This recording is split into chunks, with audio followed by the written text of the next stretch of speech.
Hello,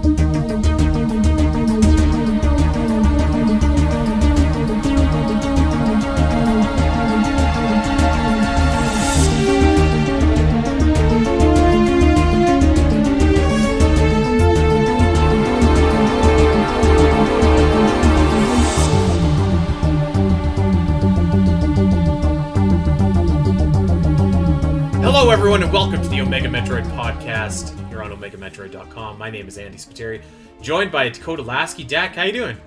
That was the first time I got to see you do the intro while seeing your face while you do it. So, I know, I was kind of cracking up doing it. I could tell. I was like, oh, now you have a real audience watching you do it. Yeah. No, that's cool that we're doing it this way. And yeah, I'm doing good, man. Had a pretty. Well, I did a bunch of casting this past weekend, so I was kind of busy. Didn't really have well, actually, I wouldn't say that because I did some casting and then I watched Genesis 8 this past weekend, which is a Smash major in San Jose. So that was really cool. A lot of good matches. Obviously, it was Easter as well. So yes, I ate a lot of turkey this weekend. Turkey. Yeah, turkey for Easter. Oh yeah. Don't you have turkey for Easter? No. Ham for Easter. Ham? Well, we had turkey and ham. In fact, we had two turkeys and two hams yesterday at my grandparents'. Wow. There's a lot of food. Yeah, there's a lot of food. Jeez. I didn't have that much food, but yeah, mostly doing the casting. I did some Smash casting, and then I was watching some Smash. So I entered 2 Smash tournaments online. So you were yesterday. smashing all weekend. So yes, for lack of a better term, I was smashing all weekend. But it was a lot of Smash Bros. And then I will be going to the LCS Spring Finals, the League Championship Series, this coming weekend in Houston, Texas. So I'm getting ready for that as well. So got a jam-packed end of the month here. Nice. Yeah, what about you? I feel like I got nothing going on. I got ball hockey. So I went to my first hockey game since the pandemic started. Nice. And the Flames won 9-1. So that was pretty rocking. Damn, 9-1. 9-1, and so we scored 4 goals in 3 minutes. It was killer. I feel like that's what happens in the later parts of the season when teams start playing their younger players or players. So we played Arizona. They're like one of the worst teams in the league, and they are just we just want to go back to Scottsdale and soak in the sun or whatever. So it was fun though. I was kind of a little bit iffy or whatever, going back to a hockey game with that many people after being away for so long. But once we kind of got settled in, it was a fun night. So yeah, that's good. So we have kind of a smorgasbord of topics actually here for today. We've got a couple pieces of news, I guess, to talk about. We've got a couple rumors that have been floating out, and then we're going to touch on something that I actually wrote a couple weeks ago, and I think we've briefly discussed it here on the show before. I think, but I'm not 100% sure about that. So we're going to go into detail about that. But first, before we get into anything, I want to throw out there to our audience listening. Okay, next week we are doing a Metroid themed Would You Rather. So it's kind of like a Q&A, but you need to submit your questions in the form of would you rather A or would you rather B. And submit those to us. You can do that. We'll make a tweet about it. We'll of course have the section in our Omega Metroid Discord where you can submit questions as well. But we want your Metroid Would You Rather questions. So I love doing these episodes. It's been a long time since actually I've had the chance to do a Would You Rather at all, even Zelda themed, Metroid themed, whatever. So looking forward to this. And we might even have a special guest because like you said, I think you're out of town next week, right? I was gonna say, yeah. I was wondering who you're gonna bring on for that because I'll be out from, it'll be a long weekend for me. I'm leaving Thursday. I'm coming back late Monday, so it's gonna be a long weekend. So I'm curious. I'm gonna be listening to see who you bring on and what y'all talk about. I have someone in mind, and someone that is really good at video games, but maybe not as good as me, so we'll see. Not only that, but we want you guys listening to let us know what your recommendations and your suggestions would be for the next Mapping Metroid. Yes. So I think at this point, we've covered almost every game. We've covered an area from all three Prime games. We've done Super, we've done Fusion, we've done Zero Mission. Maybe not Samus Returns yet, but we did do AM2R. Did we do So Dread? yeah, We did Arteria. yeah, we did Dread. Yeah, we did Arteria. Yep. So now it's kind of like, all right, well, which game gets to go again first? So let us know what area you are looking forward to. I can't wait for someone to be like, dude, do the Pyrosphere or do Sector 2 from Other M or the Bottle Ship or something. I guess we haven't done an Other M one, so I mean, in all fairness, well, we haven't done Other M, we haven't done Federation Force, we haven't done Hunters. That's true. Yeah, that's so there actually are a couple of Metroid games we haven't done just yet. So maybe, well, I'm not gonna say that I would die on this hill, but maybe we do a section from one of those games that we haven't covered just yet before we, double down on another game. I don't know. I'm not against it. Hey, I'm not against. We give you what you want, the listener. So if you want to hear some analysis on the Metroid Hunters areas, let us know and submit it. And that one would be ripe for some special guests. I'm sure we're both thinking of the same guy. So yeah, let us know. Again, you can tweet at us. You can let us know over on Discord. But we're taking Mapping Metroid suggestions. We do have our next Inspired by Metroid title picked out, and it is a heavy hitter that I think that people have been looking forward to for a long time. So that's going to be very, very cool. But let's get into it for today. Do you want to start with the start with what you want, Metroid man. Prime stuff? Go, okay. What do you want to start with? It's all you. Let's start Metroid Prime. Okay. So Did You Know Gaming released a new video that kind of details some of the developmental process behind the original Metroid Prime game.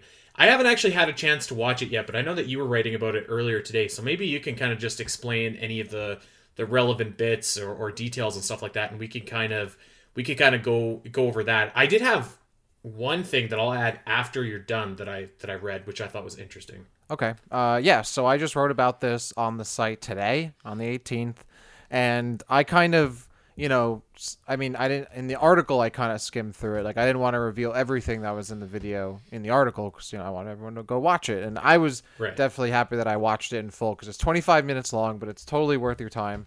And by the way, I feel like I have a weird grasp of what, like, a long YouTube video is because I feel like for some people, 25 minutes is a long YouTube video. I watch, like, hour and a half, 2-hour long YouTube videos in a sitting. So that's long for me. So, like, 25 minutes, especially for Metroid Prime, was like, cake. There's a lot of interesting stuff in this, and I think it was a good companion piece to like what we've learned from, like Kiwi's interviews with a bunch of the dev team as well, where there's some stuff that I hadn't heard before, and then stuff that, we kind of get a bit more information on. And then, it's nice to have a refresher. My memory's not the best, so some stuff if I had heard it before, I didn't remember, or maybe I didn't hear it in the same way. Some stuff that stuck out to me, and again, I totally recommend everyone going and watching it for themselves because I'm not going to cover everything here, but there's stuff like the original game that Retro was working on before it became Metroid Prime was this title called Metaforce, and it was a game that featured like 3 different protagonists, ended up becoming one, that ended up becoming Samus, that they ended up, working in that way. But it was very not like sci-fi Metroid Prime like at all. Like they were like you're fighting like eugenists and terrorists and all this crazy stuff. Like it was wild that was kind of what Retro was working on for a Nintendo platform. And it was even more weird how it seemed like Nintendo was pretty on board with it for the most part until eventually they came up with the idea to make it a Metroid game. Some interesting stuff there. Apparently there's, a name for Samus's gunship that is never revealed, that one of the developers talks about, naming after like some kind of bird, like the Thresh Eterna or something like that, which is never revealed in game. Like how much like it cost to make the Metroid Prime logo because of how many like iterations there were of it. I think they redid it like 53 times over the course of development, and then they liked it so much they used it over and over again for the most part. And the thing that really stuck out to me, and I don't know if maybe this had been said previously or revealed previously, and maybe I forgot, but how they had no plans to do Metroid Fusion until Metroid Prime was revealed to audiences. I thought that was really interesting because considering that both games came out like pretty much the same time, right? You would think that for the most part, they kind of were developed simultaneously in a way. Like, sure, the scope of the games was different, so like not as much work probably was needed for Fusion as for Prime. But it was interesting how they literally had no plans to do Metroid Fusion. They had no plans to really resuscitate 2D Metroid at all until the reception they got from revealing Metroid Prime, and they were like, "Oh wait, people actually like these games. People actually want more of these games, and we're going to make more then. Screw it." So the actual hype behind seeing Metroid Prime was what spurred on the development of Metroid Fusion at all, which I thought was really interesting. That is interesting. I actually think that it's really interesting that there was the other game that you mentioned, because the one that I always heard was that Raven Blade game. Yes. Which is kind of actually ironic now that I'm thinking about it, because Raven Blade, Raven Beak, I'm sure that's a coincidence, which is a funny coincidence. Yes. But I had always heard about that, how it was kind of like an action-y RPG that eventually got canceled. But that is very cool that they're working on something else. Yeah, I think Raven Blade was kind of just a consequence of like they canceled everything they were working on at the time. Yeah. But they built on one other game specifically to create Prime. Yeah. That's pretty cool about the ship. Although I'm kind of, I don't know. I feel like I'm okay not having a name for Samus's gunship. I just kind of like the gunship. But maybe I would feel different if you know it had been given a name way back when. Yeah, I think now it sounds weird to us, but back then it would have been fine.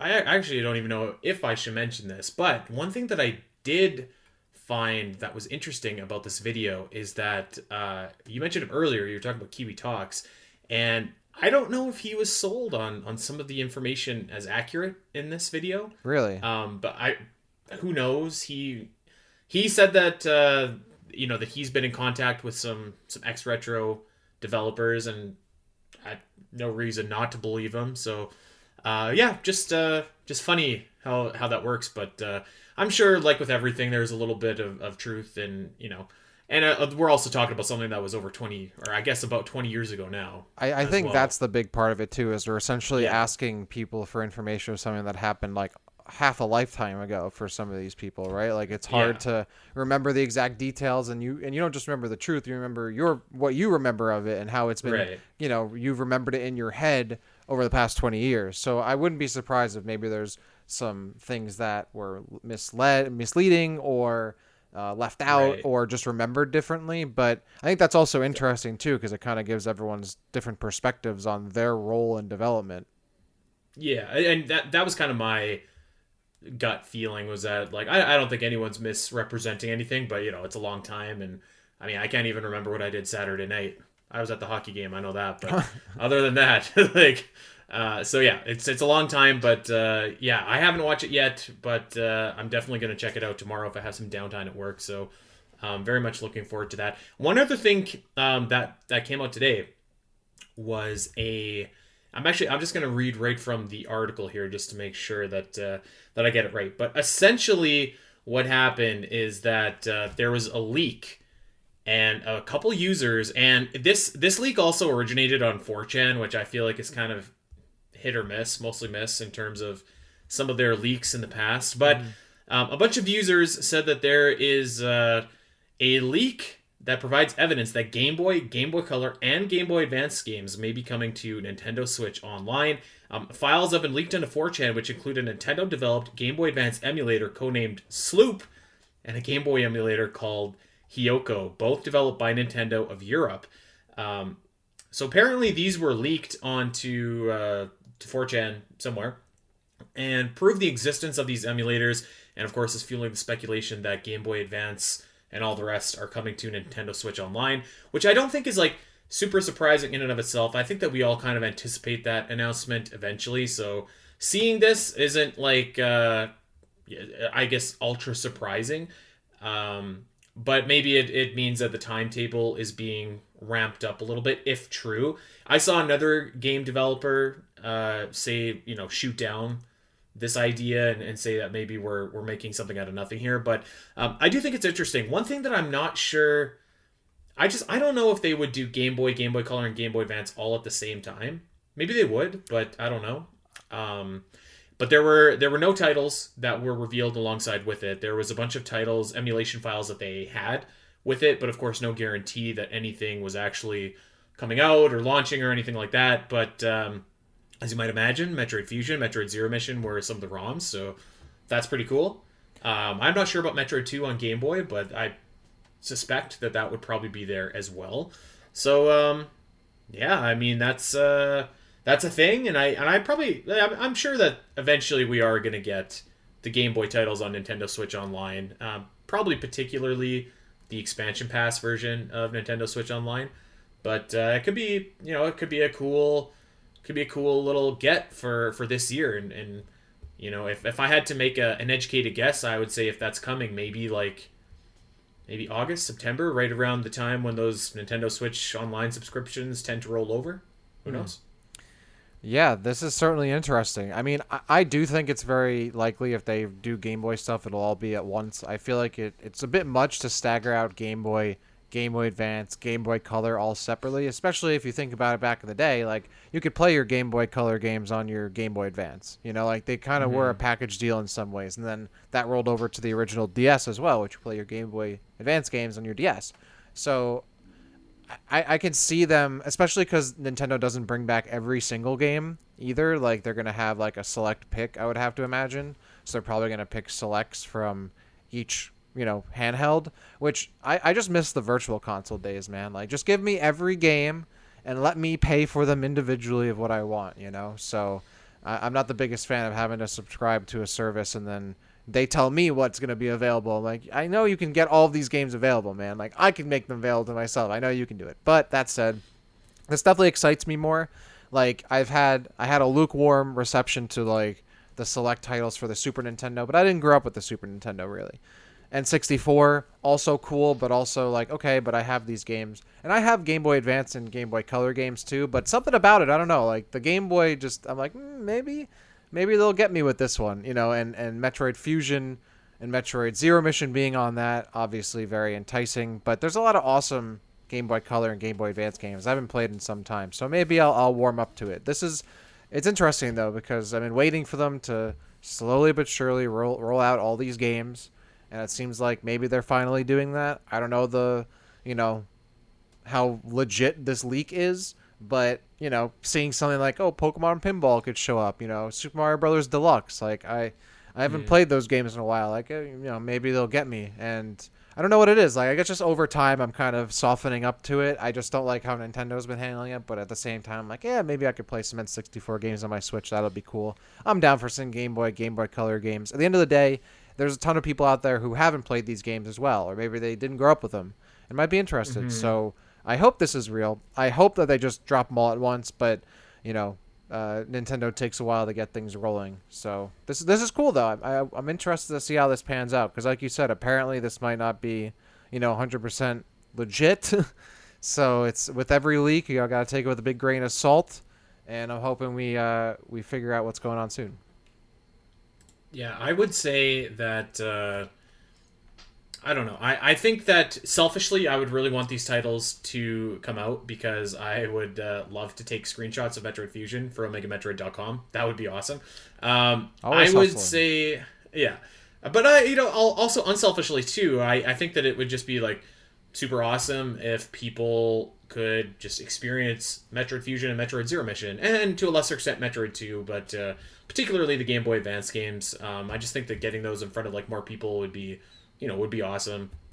Yeah, I think that I don't actually know how legit I think this rumor is. I think that it's one of those things where it's like, it's something that we all know is probably going to happen, so it probably doesn't take much to look like what you're talking about and make it seem like a big deal or like it's going to happen.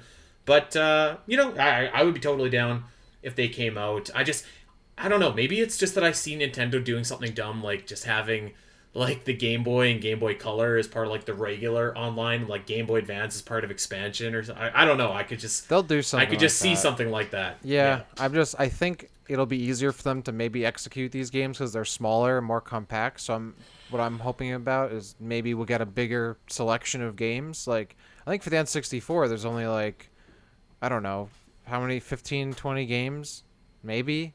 Like, I don't, like, there really aren't many games. And, like, what they have is cool. Like, you got Paper Mario, you got Super Mario 64, you got Banjo-Kazooie, But the N64 library is so vast. And I understand licensing wise, they probably can't get all of those games these days. Maybe that's it. But I'm hoping that, when you think of big game libraries, I mean, the Game Boy Advance and Game Boy Color are extremely vast. Like, I would hope that this means that we're getting a big selection of games. That's what excites me the most. So I'm hoping we get that. I would say, and I would just assume, but I think that you could almost immediately rule out, because like when I think of Game Boy Color and Game Boy specifically, I think of like Pokemon Red and Pokemon Crystal and that kind of stuff. I don't think we're getting that on any kind of Nintendo Switch online subscription service. I just, they don't have I don't think they have a big history of putting Pokemon titles on well, I guess they're on Virtual Console, but I don't know. I just don't see it. I think that those ones still make money, but yeah. But like, there's so many great. I mean, you have the Minish Cap, you have Superstar Saga, you have Mario Kart Super Circuit, you have Final Fantasy Tactics. You have there's tons of like awesome games. There's tons of awesome games. I think Amazing Mirror. The one thing that I think that you have to accept with like this Nintendo Switch service, kind of like you were saying, is like you really are just getting like the first party games, and anything else is just like an added bonus just because of like licensing and stuff like that, which is kind of disappointing, because I think the N64 in particular had like a lot of really awesome like I think of like the Star Wars games on N64 were really sweet, or like. Yeah. I was like a big fan of like Army Men back in the day or whatever. So like those kind of games, I don't know how likely it is that you'll ever see those on like a subscription service, but like if you got your first party heavy hitters, and like you said, like if you're talking Game Boy Advance, if you're talking like Minish Cap or like Superstar Saga or whatever, I think that would be pretty cool. I feel like Virtual Console, maybe I'm misremembering, but I feel like it had a bunch of like third party and non-first party games on it. Maybe I'm misremembering. It did, yeah. So like, it did. Why can't we go back to that? Well, I feel like it's been a step back. Like the Virtual Console is one of the best things they had. So yeah, the Virtual Console was again kind of like partner dependent, because I could be misremembering this, but like Sega, for example, I don't think they were on the Wii U Virtual Console like at all, and I guess there is a little bit of a dispute over how much of the cut that Sega was getting, and that's why. Again, I don't know how true this is or not, but I've heard, and this makes sense to me, that's why the expansion price is so like much more expensive, to make sure that Sega gets some of that when they're getting their Sega Genesis games. So I don't know. It's licensing everywhere, but I do tend to agree. I do like the Virtual Console, although there were some instances too where the Virtual Console was frustrating, because it's like I would like to buy all of these different games, but I mean it took like forever for Earthbound, for example, to come over to the Virtual Console. So that didn't have like the full selection of games either, but it was probably better. And I think you can definitely say it was better. Yeah. All right. One last thing before we get into the actual topic for today, I figured that we should probably bring this up. There is a job posting going around, and it was not for a janitor at Retro Studios, but in fact, it was for a writer, and a couple people in Discord were talking about this.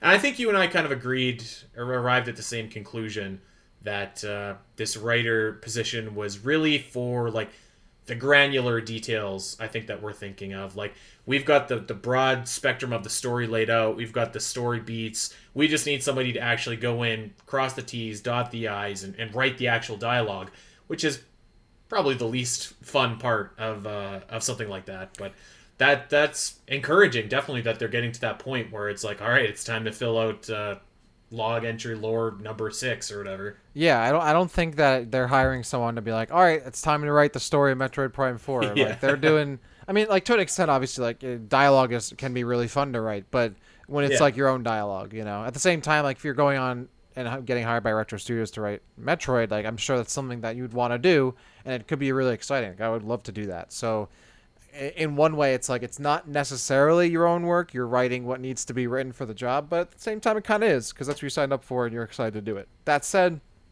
definitely more of the granular stuff. We kind of speculated that this probably means the game is, further along in development, because they're not likely worried about like specific dialogue or scans or whatever early in development. They're worried on, building the worlds and the rooms and establishing the mechanics and how all the systems work and all that. And they have a good idea of what the story is going to be to help guide all those things, but they don't necessarily have conversation AB32 written out. That's, the dirty work has to be done by someone else. And as a writer myself, and I'm sure many writers out there can agree, the fun part is the planning and the idea part and the big picture, and actual sitting down and writing the thing can sometimes be one of the hardest things to do. So, buddy, what year did Into the Spider-Verse come out? 2018? Something like that? I don't know. Early 2019? So as soon as that movie came out, I was like, we need to do a Zelda version of this. And I plotted like the whole idea, and then when it came time to actually writing, I was like, exactly, yeah. I don't want to do this. Yeah, it's fun to come up with it, and I'm a big outliner myself, but when you actually want to sit down and write the thing, that said though, if you're getting paid by Retro to do it, I'd have more enthusiasm than anybody else. But yeah, it's cool to see that they are still, hiring to get the game. I mean, look, let's be honest, and I can maybe speak for you as well. We're not experts on game development. We've never made a game ourselves.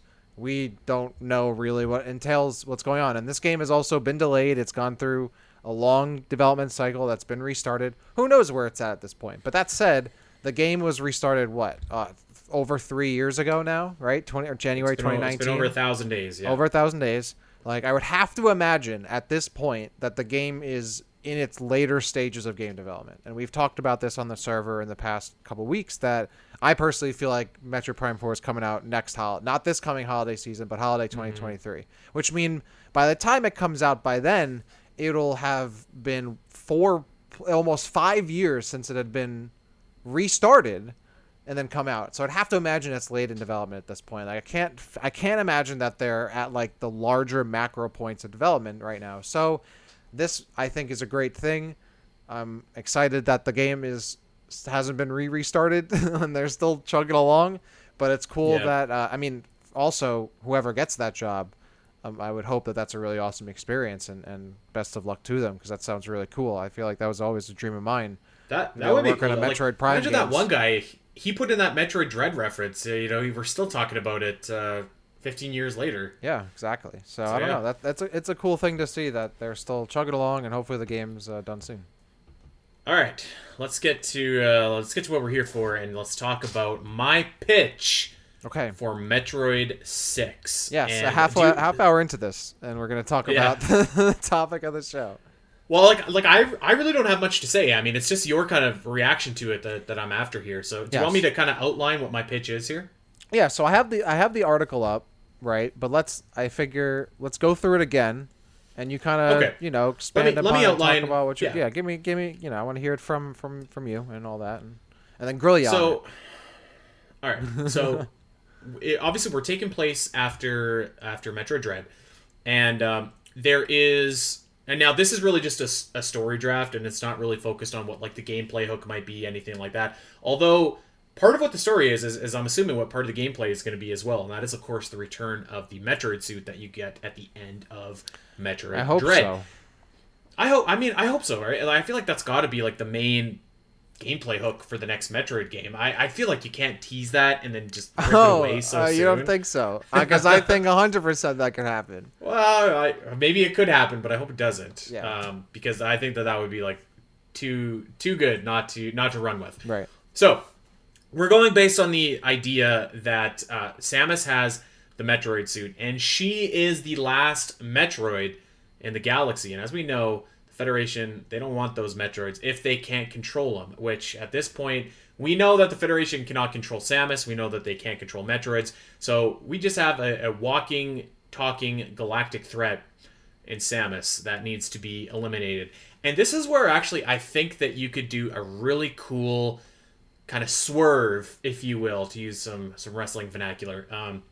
One thing, we've kind of talked about it here before on the show, and I think that one of the reasons that a lot of people hold Metroid Prime Hunters dear is that it kind of expanded the universe, it expanded the roster of like different playable characters, but also just like different people in the Metroid universe. Mm-hmm. And I feel like you really don't get that a whole lot. Like, I can think of the Hunters in Corruption, I can think of the Hunters in Metroid Prime Hunters, and like aside from a few bad guys here and there, probably Ravenbeak, but I mean he's dead now. Even them, like they were mostly kind of faceless. Like, I know that Umos was, he had a name or whatever, but like I'm talking like a real character, like someone that you can sink your teeth into. And I think that they're building Silex up for that. Yep. But I think that like really there's not like a lot of like great in-depth three-dimensional characters in the Metroid series. You have Samus, you could probably throw Ravenbeak in there, you could probably throw Silex, you could maybe throw some of the hunters in there, but you know, I think that we're always looking for like new, or at least I appreciate like new characters and new angles, new personalities, new stories. And I feel like we haven't really had that in a while in Metroid, save for, like I said, Ravenbeak, who is dead now, and I have a lot to probably say not coming about back. that, but go on. Okay. So one of my ideas was like, I think that we could turn this whole Samus as a Metroid deal into a really good opportunity to introduce like a new playable character, not just a new character for Metroid 6, but like I'm talking like a new character that you can continue to have in the Metroid series beyond. Maybe you could do like the type of character that you could do like a Metroid Federation Force spin-off game with this character and have it not be lame because people actually like this character. And I took big inspiration from one of my favorite video games, Metal Gear Solid 2, Sons of Liberty, which kind of pulled a similar bait and switch where like you played as Solid Snake in the prologue, and then once the prologue was over, you played as a new character who was also called Snake, and then very quickly changes his codename to Raiden. And Raiden is essentially hunting Solid Snake because he has been deemed a threat for the people that he works for. So I think that you could really just apply a Metroid skin to that. You could play as a new hunter. Maybe you could even have a playable section with Samus of the prologue. But you can have that, and then you can have a new hunter, and it could be whatever. I mean, it could be a soldier, it could be a bounty hunter, whatever. People more creative than I can come up with a good idea for that. But you can have this new hunter. He's working for the Galactic Federation, and they're finally going all in to finish off Samus. And I think that, I know that you kind of roll your eyes at this, but I think that you can like have your cake and eat it too with like the cliffhanger from Metroid Fusion. I do think that you can revisit that in Metroid 6 if you were to go this route. So I think that you could pay off that story. You can introduce a new character, and I'm not saying that. So Samus is the quote unquote antagonist in this game and who you are tasked to hunt.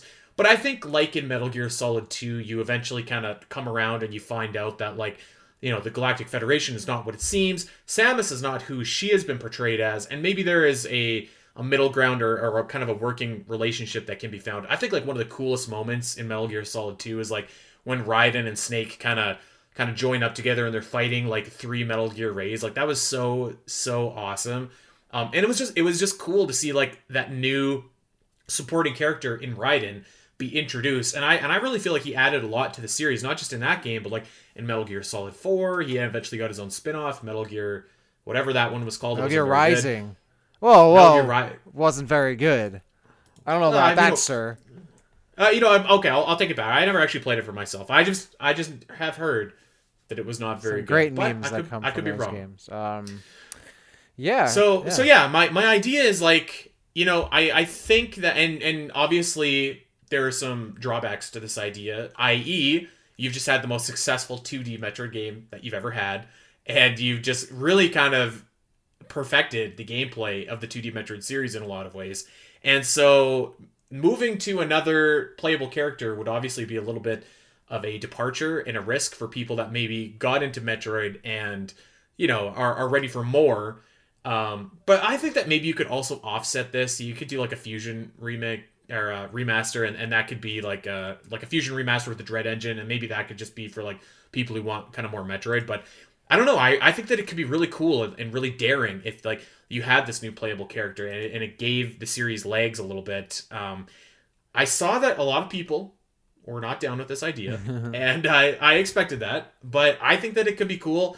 I love the idea of like new characters coming into the Metroid series and new characters that we can like build off of, create new backstories, create new lore, create new rivalries. Like let's give this guy a rivalry akin to Samus versus Ridley. I think that would be cool. So yeah, I didn't really have any like beat by beat story ideas, just the general idea that like maybe we're hunting Samus, maybe we've got this we've got this plot thread that is left unresolved from Metroid Fusion and the Galactic Federation. let's resolve it. Let's get a new playable character, and let's make a big deal out of Samus being a Metroid. So that, I think, was the article in a nutshell. So I don't know if this will surprise you or not. I actually don't hate the idea. That does surprise me. I don't. I actually don't. Because I don't think it's a bad idea to have a new character introduced. I really don't. As much as I do think Samus shouldn't be removed entirely, which I don't think you're saying. I want to jump in and make very clear that no, I'm definitely not saying like I think that you could do this game with a new playable character, and maybe like I think like the next Metroid game you want to have Samus as like your playable character again. It kind of like an absence makes the heart grow fonder, and like maybe you could do like a section kind of like in Halo 2 where you play, or whatever Halo where you play as Arbiter. Halo 2, yes. Okay. Do you play as Arbiter in Halo 3? Well, that's what I was going to say. You don't actually. You play only as Master Chief in Halo 3. But you do fight alongside Arbiter in right. Halo well, yeah, 3. Something like that. I think that could be cool. So, I was going to... I mean, obviously, you knew I was going to bring up Halo at some point because they usually end up doing it pretty well in the trilogy. But I don't hate that because I think one of the best ways to introduce a new character is to have that bridge of Samus still being there in a way. So if you play as both Samus and this new character throughout the game, I think that, you satisfy both parties. And like I don't remember it specifically, but I know for a fact that like when people found out that like half of Halo 2 you play as Arbiter and not Master Chief, that wasn't received very well. But over time, I think it's become very appreciated. Obviously, Halo 2 is still regarded as one of the best games of all time. Notwithstanding Chief being playable only half of it. It was my favorite Halo game that I played. I loved the Arbiter sections. I love the Arbiter sections too. I mean, Halo 3 is my personal favorite, but Halo 2 is right there. I think the thing for me is, and I think you can see this coming, I'm so over the Galactic Federation is bad, because it's like, at this point, it's almost insulting our intelligence, like, to have the game set up where it's like, there's a revelation at the end of the game where, the Federation is bad. I'm like, I know that. I knew that in 2002 and when Fusion told me, like, I understand, like, they're now in a weird position where, like, do they ignore that? And the Federation is like not bad. Like, obviously it's a big organization. There's a bunch of different branches that all like some, the right hand's not talking to the left. So like maybe you could do that. I'm personally kind of over that. I think you could still do a story where Samus is on her own adventure, doing her thing. Maybe she's, wherever, somewhere else in the galaxy using her new powers. And then you have this new hunter who's doing something. Maybe they need someone to fill in for Samus because Samus took off for whatever reason, right? And maybe part of the game is figuring out like why she's off on her own doing this mission. It's kind of a mystery. And she's not being hunted for whatever reason. She's just doing her own thing. Maybe not responding to bounty calls or whatever it is. She's just off doing her own thing. Federation needs someone to stand in. So they get this new hunter, this new bounty hunter, this new warrior to fill in her role. And eventually their paths cross. Like something like that I think could really work. I think having it be like, okay, they're going to go hunt Samus, that's a bit too, like, I don't know, it just doesn't work for me and a bit too obvious. But I also think this is an opportunity for Samus to overcome the normal archetype for what we know is like a Metroid. Like, as Samus and her character, like, she should be able to overcome her new found powers and not just be like this threat, right? And show like, hey, like, I'm still Samus, like, I'm still a good guy, like, whatever it is. And I'm still a hero, regardless of, the changes that have happened to me, right? And just kind of like even if she isn't obviously the antagonist at the end of the day, I think framing it that way leaves out some possibility to see some other kind of growth. But I'm not entirely against that. I think it would be really cool to have different sections where you're playing as Samus, you're playing as another character, because then you can open up the gameplay in so many different ways without having to necessarily change Samus very directly, right? Yep. Like you could have a character that plays very differently and still maintain what Samus is and have that character as well and still have that archetype, which is interesting that we bring this up because we were just talking about the Did You Know Gaming video, which the original concept of the game that eventually became Metroid Prime was a game where you had 3 different protagonists who all played very differently, and you played the game in sections with different, abilities because of the characters you played as. So it would actually be a little interesting kind of callback in a way, like to the original DNA of Metroid Prime. So I'm actually not entirely against that. I don't want her to necessarily be an antagonist outright, and I don't want the game to make it like, oh, she's the bad guy at the beginning, but then you find out she's good later. I know she's going to be good later, like, duh, but I think splitting up the game between her and a new character would be very interesting, like a passing of the torch in a way, while still having Samus around in later Yeah. games. Yeah, I think that you could do that very effectively. For me, I think that the Federation probably makes the most sense. But I'm not necessarily like glued to that idea. If there was another scenario that was presented that made sense for like someone to kind of be competing or in direct conflict with Samus, I'd be fine with that. I just think it's like an interesting idea to see. Like I always remember I love that moment in Metal Gear Solid 2 where Raiden is really kind of figuring out everything for himself and realizes that who he's working for is not really, they're sus. Like they're not they kind of remind me in a lot of ways of like the Galactic Federation, to be honest, like the Patriots.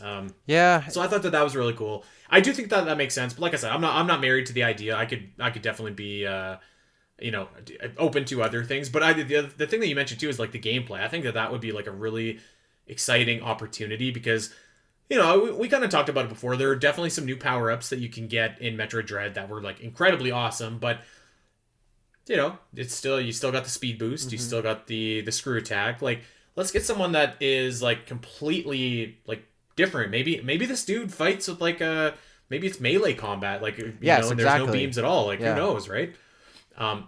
So that could be very interesting. Actually to build on this, this is sort of unrelated but kind of related.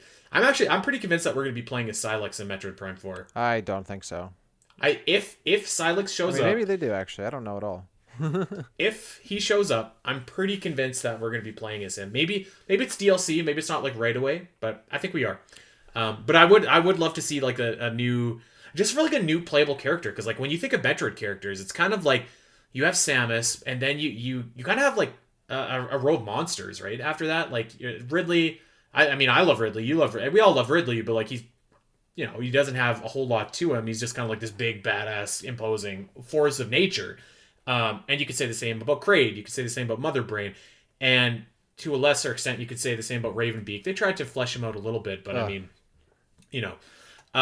and beyond that, the characters that do have a little bit of depth to them are the people like MB or Melissa Bergman that didn't debatable. Actually, and MB wasn't the worst idea in the world, but it wasn't executed the best. So what I'm saying is I think that there is room for like a cool new nuanced character in the series.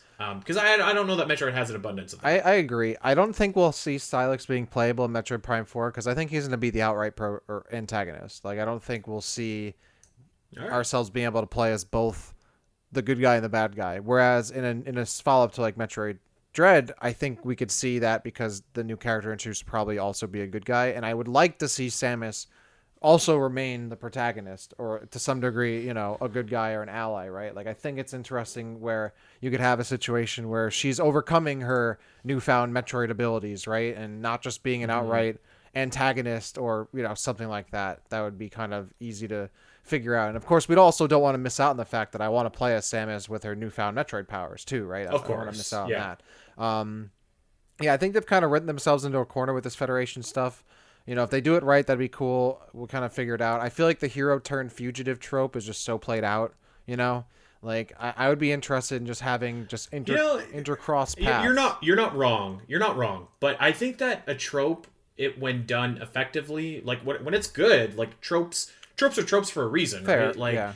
I think that you're not wrong. Like some of them are clearly overdone. But I don't know. I feel like this is one that I can't recall another Nintendo game. I'm sure there probably is that I'm just not thinking of, but I can't recall another Nintendo series that's kind of went down this road. I don't know. I think it could work. Yeah, I still think it's important though that that Samus is the main lead of the next game though. Even if we do have a new character thrown in there, like I would like it to still be majority Samus. Because we were talking about the Arc thing. Like I still think there's so much more to be said with the current Metroid story. Like, the arc of the Metroids and the Chozo or the X are done or whatever. Like, that's a thing that was really just kind of forced into Dread, right? Like, I never felt when we were playing Metroid Fusion or, like, Samus Returns, like, oh, we're right at the end of this arc. Like, I feel like it just kind of started. Like, Fusion was really where it started to actually feel like there was a story happening. And then all of a sudden, Dread comes through and it's, oh, this is the end of it. And, like, I feel like we just kind of got the ball rolling. And that's why we bring up Ravenbeak a bunch of times. I think it was such a misstep to have Ravenbeak, as far as I know, die at the end of Dread. Like, Ravenbeak 100% could have been a multi-game villain. Like, he could have, yeah. Because I just, like, to have a character that apparently was so integral to the story that we had no idea about until Dread told us, only for them to also be defeated and die in the exact same game, just feels so abrupt to me. Like, one thing that works so well about Dark Samus is that Dark Samus is the main villain of those games for 3 whole games. Like, it's more or less a culmination of fighting Dark Samus that whole time. Like Metroid Prime, you build to the end of that, and that's the formation of Dark Samus. Dark Samus, you fight them throughout 2, and then it really comes to a finale where you again are taking on Dark Samus and her forces at the end. Like, it's not a character that's introduced in Metroid Prime 3 and dies at the end of Metroid Prime 3. And Ravenbeak, as much as I thought the whole, like, you know, Empire Strikes Back reveal was kind of meh, whatever. Like, oh my god, Samus, I'm your father. I'm like, okay, whatever. But there was so much more they could have done with that character. And I think there's a lot more that can be done with Samus in this current story that I would hate to see that kind of thrown away because there was some kind of forced finality to Dread when it felt like they were just, it was mostly in words. I didn't feel that in the games themselves. Like, the X-Parasites were introduced in Fusion, and then their arc ends in Dread. Like, that's like to me too. Like, stuff like that, I just feel like I'm okay with that. Like, I mean, I would have thought their arc ended in Fusion, and I was okay with that. Yeah, but then it wouldn't be like an arc. It would just be a single game. I'm glad they showed up again, but it also felt like the X showing up in Dread were more of a fan servicey kind of thing than actually like being needed. Yeah, maybe. I could see that. I one thing that I think would be cool about Samus is kind of like the, again, quote unquote antagonist is like, you don't really have an antagonist for the next game. Like, you can go in a new direction. You can build up a new threat for sure. I mean, that's why you introduce a new character too. Like, you can introduce that new threat in a way that's tied to the new character. I think that you could introduce like the new threat that's maybe, I'm just going to call it the Galactic Federation, but it could be whatever. The person that's pulling the strings behind that, and you have Samus as kind of like that barrier, but you get to the end of the game, and once you're there, you kind of learn that, like, you know, Samus isn't the barrier at all. It's in fact whoever that's controlling the Galactic Federation or whatever evil organization is behind the plot of Metroid 6. Yeah. So I think that could work really well. I think that so one thing that you never really get to do in Metal Gear Solid 2 is actually, like, throw hands with Solid Snake. You throw down with Solidus Snake, who is a different character, but there's never a moment where Raiden and Snake actually, like, go head to head. I think it would be, like, really cool. Like, imagine, like, this new playable character Metroid 6 is convinced Samus is, like, the bad guy, and maybe this is just because I recently read Batman Year One, but it's kind of the same thing there. Like, James Gordon is hunting Batman, and then he sees Batman do something heroic at the end. He's like, is this guy really a bad guy, or am I just working for bad people? So maybe, I'm not saying you replicate that exactly, but maybe you have, like, an awesome boss encounter, and, you know, it's fairly, like, mano a mano, but at the end, Samus activates a Metroid suit. She could clearly just suck your soul right out with her hand, and maybe she just chooses not to, and that's the moment of doubt. And this doesn't have to be, like, the final battle. I don't know, this could be, like, a midway through the game battle, but I think that could be cool. I just think, like, a battle against Samus would be very, very cool. I agree. We had it in Federation Force, and that was, like, the opposite of very, very cool. Whoa, you didn't really like cool the giant morph ball boss battle? Come on. Yeah, well, I know. Pinnacle, bro. Dark Samus was cool, and, like, that was, I think you could build on that, but never had that, like, 2D, you know, battle against Samus, and I think that could be really awesome. I actually think that it wouldn't look, like, entirely dissimilar from the Ravenbeak fight. I think that there could be, like, some definite similarities there. So what I was thinking here, because again, I'm not against that. I still am like, I just don't want the game to try to, like, convince me that Samus is the bad guy here or something, because I'm not, it's not going to sell me. I really think it would be really interesting, like I said earlier, if, like, Samus is on her own adventure, doing her own thing, almost in, like, a reset kind of way. She's just, like, off on her own, completely isolated, and we don't really know why, right? Maybe she's exploring more of her powers. Maybe she gets some kind of lead we don't know about, while this new character is dealing with some kind of threat. And maybe somehow their paths cross because Samus gets alerted of what they're working on and altruistically is like, I have to intervene. Regardless of what's going on here, I wanted to step away, but I have to come back. Or you kind of do I don't remember which of the new Star Wars movies is. Whatever one where What's-Her-Face goes and finds Luke on the island, right? And what I thought was always going to be really, yeah, I know. But what would have been really cool is if instead Luke of throwing the lightsaber over his shoulder and not caring, if he actually cared and maybe like dueled her and like tested her skills or something like that to be like, okay, this is someone that's worth my time. Like, it would be cool if maybe this new character had to go find Samus to get her help because for whatever reason she's busy or she's like, I'm done with this, like blah, blah, blah, or she's preoccupied with her new powers or whatever it is.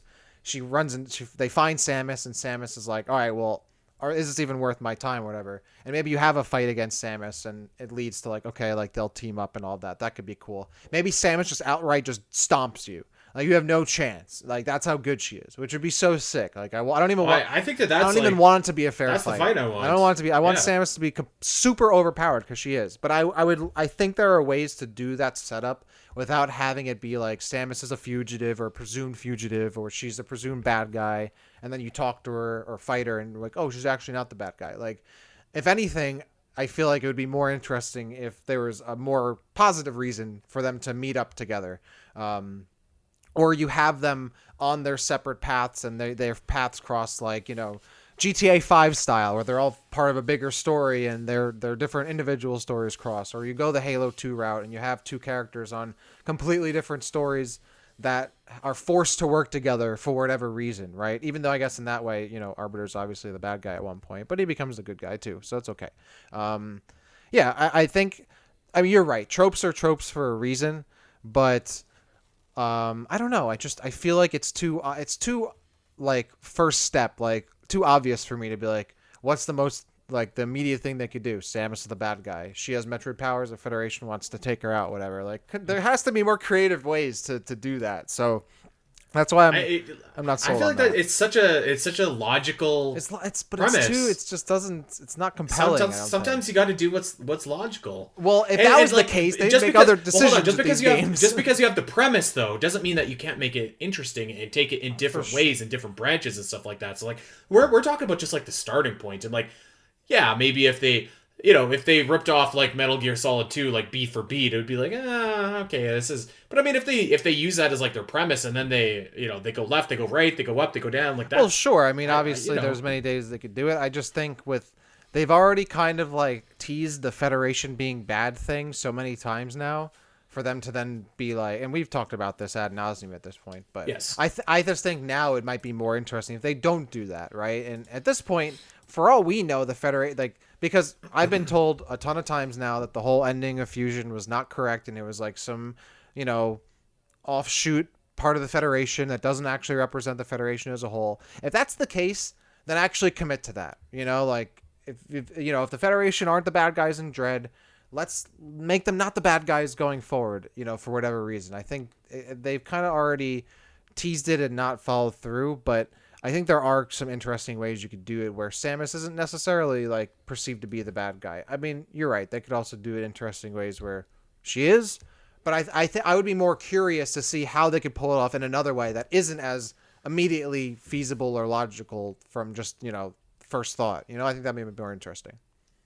Sure, and I'm not against that at all, really. Like I said, I'm not like married to the idea, but I mean, it makes a lot of sense. Like, the premise makes a lot of sense. It's there. It would. I know that you're over the Galactic Federation part, but some people aren't, right? Like, some people do want a little bit more of a payoff. I still am kind of the camp that, like, I really do think that Other M was supposed to be the payoff to that, with like the shame, the Colonel from Metal Gear Solid 3 getting arrested at the end of the game.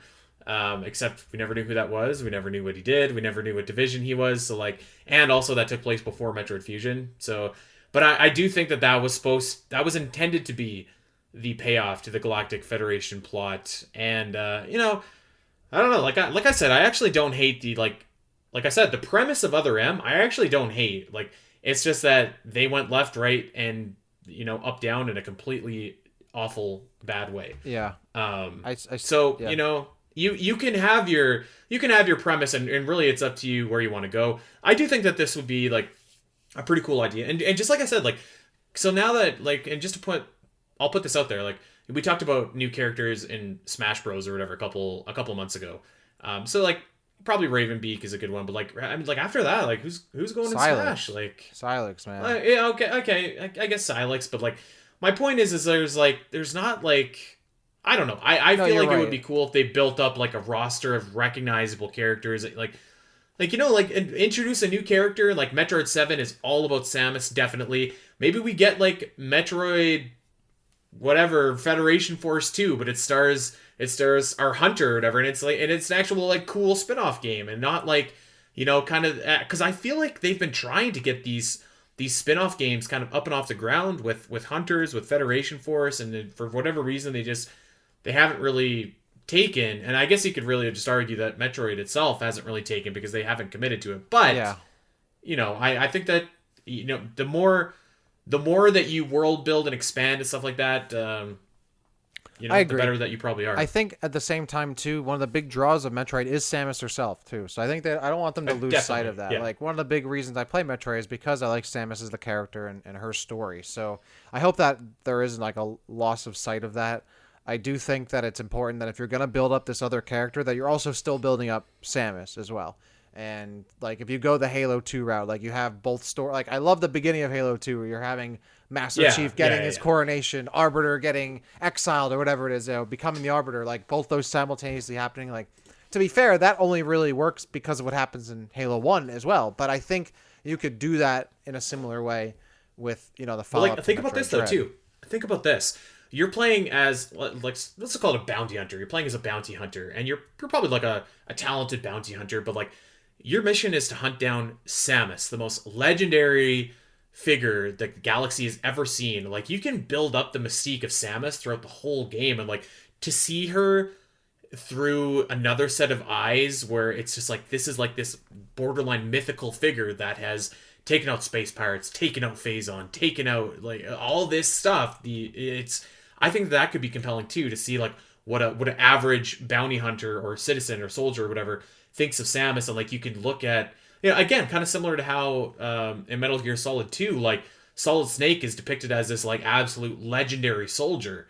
And to see Raiden kind of look at Snake through that vein is compelling, I think. And I think it could be cool the other way. I agree, but I don't think it has to be done by they need to hunt Samus, right? Like you can still have her from that perspective. Sure, yeah, sure. If you're like you have a hunter who's paired off to work with Samus, is immediately going to look at her in the same even if you're a hunter that's like that Samus is also on the mission, or like Samus is here, you could easily have like that's like, wow, Samus is like, that's Samus. I think that could be compelling too, to see her in a different light. I 100% agree, and I think that'd be really cool. Because I mean, for me, look, if I were a bounty hunter in the Metroid series, and I know who Samus is, and I'm told by someone to go hunt Samus, number one, I'm going to be like, okay, good luck. Nope. No, that's what I'm saying. I'm going to be like, no, I can't. Number one, I can't do it because I will die. And number two, I won't do it because I know who Samus is and what she's accomplished, So like, that's why it's hard for me to buy that. Because I feel like if it were me,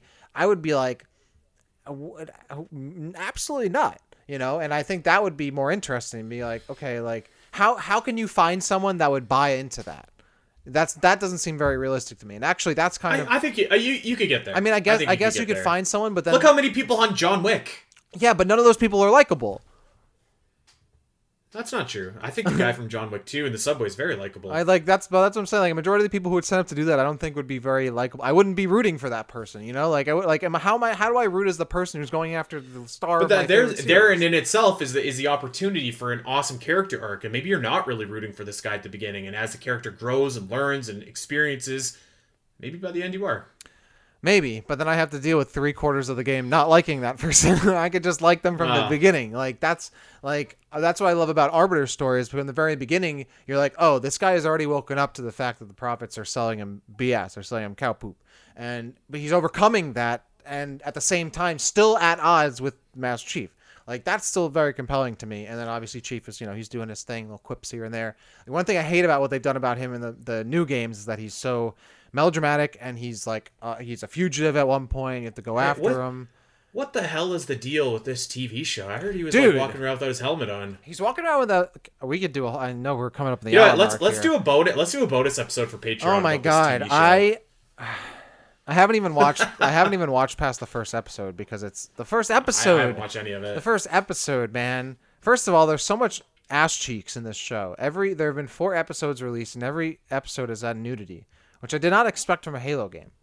But they took they had his helmet, which, you know what, fine. If they want to show cheeks, whatever. I'm fine with cheek. Well, that's fine. Hey, it's an artistic choice. Master Cheek. Did I think I was going to see Master Chief's ass at any point in my life? No. Do I welcome it? I don't know. But that's something like, buddy, those are the Master Cheeks. Come on. If I would that's humanity's ass right there. But like, that's right. If I were writing that show, Master Chief taking his helmet off is like end of season 1 reveal. Like you build to that. Does Chief ever take off his helmet in Halo? He's never taken his helmet off. I don't think so. He's taken it off in the story, but not on camera. Unless you watch the ending of Halo 1 where he takes his helmet off and there's another helmet on underneath that. Let's do a bonus episode on this. There's so much I have to say about the show, and I'm like, all I will say is that I don't even want to say I'm not a fan because not impressed. It hurts. Okay. It hurts me to say that because I want to like it so bad and I just can't. But yeah, I have to give a shout out. Did you ever play League of Legends? Because I watched Arcane. Yeah. I've never played League of Legends? Yes, I have. I don't know. I didn't know a thing about League of Legends. I watched that show. Really solid. Arcane is a great. Although, yeah. If I ever hear that Imagine Dragons song again, it will be too soon. I'm so sick of Imagine Dragons, dude. They're on the radio all the time. I hear them and all. It's brutal. Hey, if any Imagine Dragons people are listening to the show, y'all are great. I feel like I like some. I like most of their songs that I've heard, but I can't listen to especially the rap version of that song. What the hell is going on? Some of their songs sound so similar and just like don't do anything for me. Yeah. But hey, I'm sure they're great people, very talented musicians. I have nothing but great. They were just in Calgary 2 nights ago. But I am not a fan of their music. But I think Arcane was done really well. I mean, obviously the Castlevania show also done pretty well. First season of Witcher. I know people had some problems with the second season, but the first season I thought was pretty well received. Like, you can do good game adaptations these days. I mean, we just had 2 Sonic movies come out that have both been really well received. It's not impossible. Check out Virtual Theater, the podcast all about video game movies and the stories that shape them. So it's not impossible. Let's put a bow on this. So I think that concept could be cool. Like the premise itself could be cool.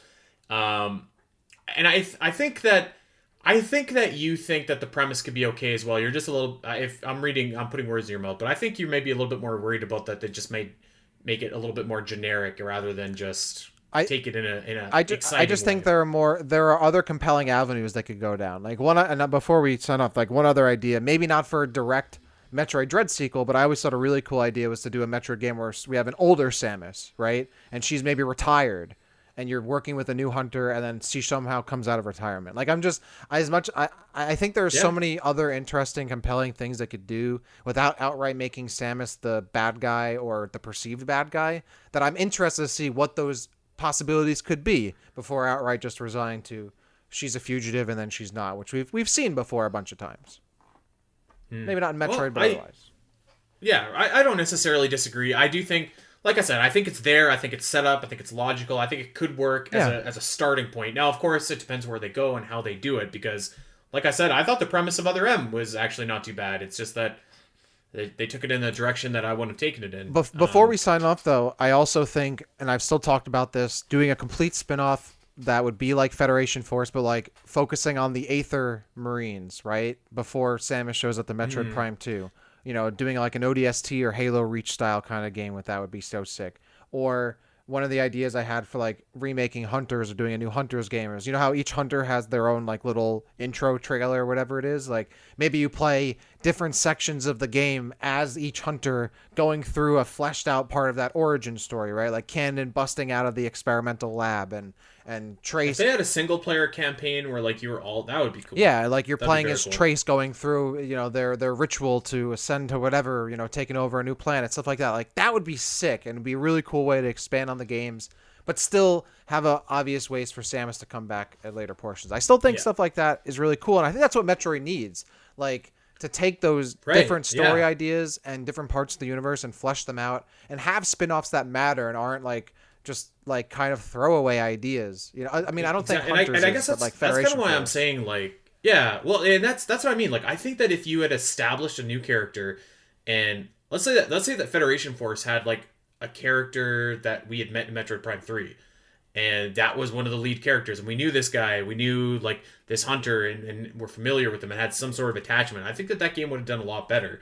So I think that, I definitely think, you don't want to lose sight of Samus as like your main drawing power for Metroid. Yep. Like, she is Metroid for sure, and always should be. But it's also not the worst thing to have like supporting cast and building up supporting cast and taking some real estate time to build up your B characters. Yeah, we also just brought Samus back, Like, let's keep her around for a little while, right? Like, we brought everyone back with Samus Returns, literally.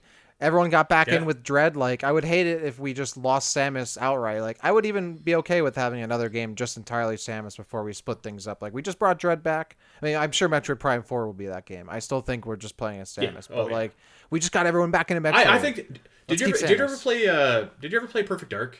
Of course I played Perfect for N64. Dark. Okay, Yes. You know how like you could, after you did all the missions or whatever, you unlocked like the couple missions where you played as Mr. Blonde at the end. That's kind of what I'm talking about. What I think in that we're gonna play Silex. I think it's gonna be like a little side story thing, like maybe after the game, or like I said, maybe it's DLC or something like that.